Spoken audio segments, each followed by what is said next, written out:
Hi అండి, welcome to our channel Sivareddy Pagadala. ఇప్పుడు 2019కు ముందు వరకు చూసుకుంటే వైఎస్ విజయమ్మ కానీ, వైఎస్ షర్మిల కానీ, వైఎస్ జగన్మోహన్ రెడ్డి కానీ, వైఎస్ భారతి కానీ అందరూ ఒక తాటిపై నిలబడేవాళ్ళు. ఓకే, నిలబడి విపరీతంగా కష్టపడ్డారు, విపరీతంగా ప్రచారాలు చేశారు, కాలికి బలపాలు కట్టుకున్నాడు తిరిగారు. ఎందుకంటే వాళ్ళ లక్ష్యం జగన్మోహన్ రెడ్డిని సీఎం చేయడం. చేశారు, వాళ్ళ లక్ష్యం నెరవేరింది. 2019లో భారీ మెజారిటీతో జగన్మోహన్ రెడ్డి గారు సీఎం అయ్యారు.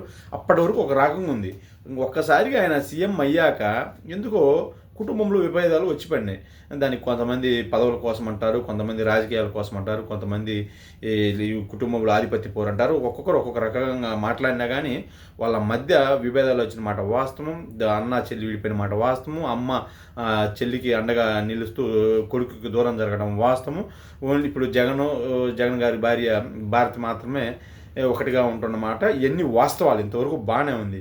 సరే, అప్పుడప్పుడు షర్మిల గారు ఆయన్ని జగన్ లాంటి అన్ని ఉండకూడదు, ఉంటే జన్మాంత శత్రువు అన్నట్లు మాట్లాడినా ఈ మధ్యకాలంలో ఇంకా విపరీతమైన విమర్శలు చేసినప్పటికీ మనం ఎప్పుడు వాటి గురించి మాట్లాడలేదు. ఎందుకంటే వాళ్ళ కుటుంబ వ్యవహారాలు ఇవి అని. మరి ఇప్పుడు ఒక కన్న తల్లే కొడుకు మీద జగన్ గారి యొక్క నాన్నగారి యొక్క వారసత్వ వాస్తిని జగన్ సరిసమానంగా పంచట్లేదు, పంచకుండా షర్మిల బిడ్డలకు అన్యాయం చేస్తున్నారంటూ ఒక లేఖ రాసింది ఆమె కూడా.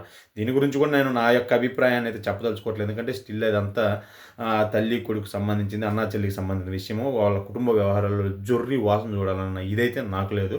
కాకపోతే ఆయన ఒక హై ప్రొఫైల్ వ్యక్తి కదా, ఆటోమేటిక్గా అందరూ ఆ విషయాల గురించి మాట్లాడుకుంటుంటారు. ఆయన అభిమానులకు కానీ, ఇతరులకు కానీ, మామూలు జనాలకు కానీ దీని మీద ఏమవుతుందో, ఏం మాట్లాడుకుంటున్నారు, ఎవరు ఏమనుకుంటున్నారు అన్న ఎక్సైట్మెంట్ కాస్త ఉంటుంది. కాబట్టి సరే, దీని గురించి సోషల్ మీడియాలో ఏమనుకుంటున్నారు, వైసీపీ సోషల్ మీడియా ఏమంటుంది, జగన్ సొంత మీడియా ఏమంటున్నారు, వాళ్ళ అభిమానులు ఏమంటున్నారో నేను నాకు వ్యూవర్స్కి కానీ, నా యొక్క సబ్స్క్రైబర్స్ కానీ చెప్పాలనుకుంటున్నాను. ఇప్పుడు YCP social media, Jagan media ఈ విషయంలో ఒక రకంగా ఆర్గ్యూ చేస్తున్నారు. ఎలా అంటే, ఇప్పుడు జగన్ గారి యొక్క నాన్నగారు 2004 ముందు పెద్ద సంపాదించిన ఆస్తులు అయితే ఏమి లేవు.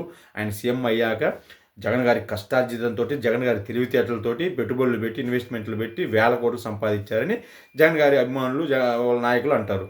మామూలుగా యువతల వాళ్ళు ఏమంటారంటే అవన్నీ అక్రమ ఆస్తులు, అంత 2004 దాకా ఏమి లేవు, అని అప్పులే, 2004 తర్వాత అన్ని దోచుకుని వేల కోట్లు సంపాదించాడు కదా అని వీళ్ళు అంటారు. ఆ తర్వాత ఆయన సంపాదించిన దాంట్లో, ఆయన కష్టపడిన దాంట్లో ఆయన ఎందుకు ఇవ్వాలి, అది ఆయన కష్టము. వాళ్ళ నాన్న సంపాదించినారు అంతవరకు, వాళ్ళ నాన్న కూడబెట్టినంత వరకు అవి అయితే ఆమెకి ఇచ్చేసాడు. ఆయన సొంతంగా కష్టార్జితంలో ఏమి ఇవ్వాల్సిన అవసరం లేదని వైఎస్ఆర్ పార్టీ నాయకులు అంటారు.